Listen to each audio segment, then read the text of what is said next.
Okay mga boss, dito naman tayo sa Dasma. Ito yung Lancer Cydia 2003 model, automatic transmission. And pearl white, makinis ang pintura. Ang issue lang nito yung rehistro expired ng January.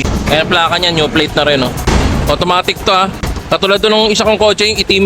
Mags, Advan Mags 15. Tapos low profile. Ayan, ikutan natin.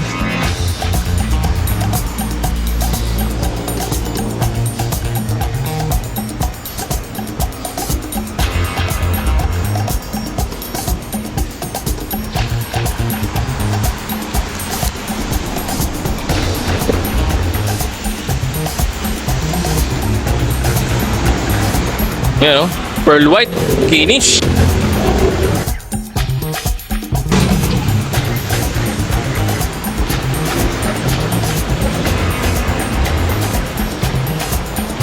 Okay, start natin.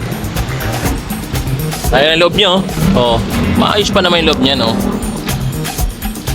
Start. Yan. Kailangan mawala yung check engine. Okay? Pati yun, yung sa airbag, mawala. Dapat pag in-start niyan, walang matitirang nakailaw dyan. Maliban na lang dito sa yan, kasi naka-neutral siya. Pwede rin naman naka-park. Yan. Yan start natin.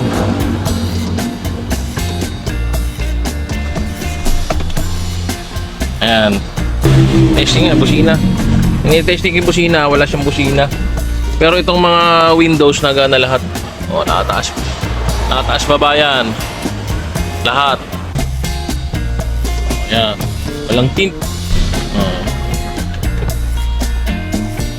Ito yung likod. Okay nagana lahat ng power windows. Bumababa, tumataas. Pati itong side mirror na testing ko na. Magana rin yan, magana. Busina lang.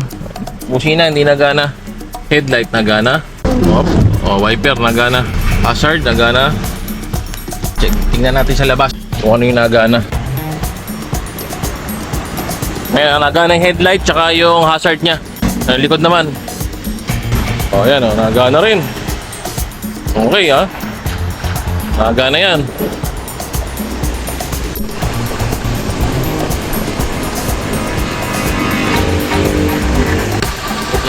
Tignan natin kung may usok. Talsik usok, meron ba? Okay. Walang talsik usok sa dipstick. Napasok pa sa lahat. Park. Ay, malabo na yung ilaw ng reverse pero nailaw. Nagre-reverse naman. Neutral. Ito drive. Nagana ba yung drive? Okay. Reverse. Tapos nagana ba yung manual mode? Nagana ba? Paano namang nagana kasi pumalo sa 1. Medyo malambot yung handbrake. Testing natin aircon. Positive, malamig ang aircon nya. Nagana ba itong stereo? Hindi pa na testing to. Hindi na ilaw Aircon nagana yung aircon, malamig. Complete papers to.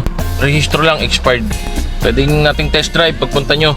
Ang presyo niya, yung sa akin kasi yung itim ko 165. Ito kasi nga expired. Yan, tsaka may ibang issue, mga hindi nagana. Stereo hindi nagana. Tsaka kung ano pa yung mga hindi nagana dito. 145 lang presyo niya. Ayan. Pag interested kayo, yung number ko nasa screen lang parati. Tawag na lang, wag nang mag-PPM, wag na hong magte-text. Tawag lang po para mas mabilis ang usapan natin. Okay. Salamat.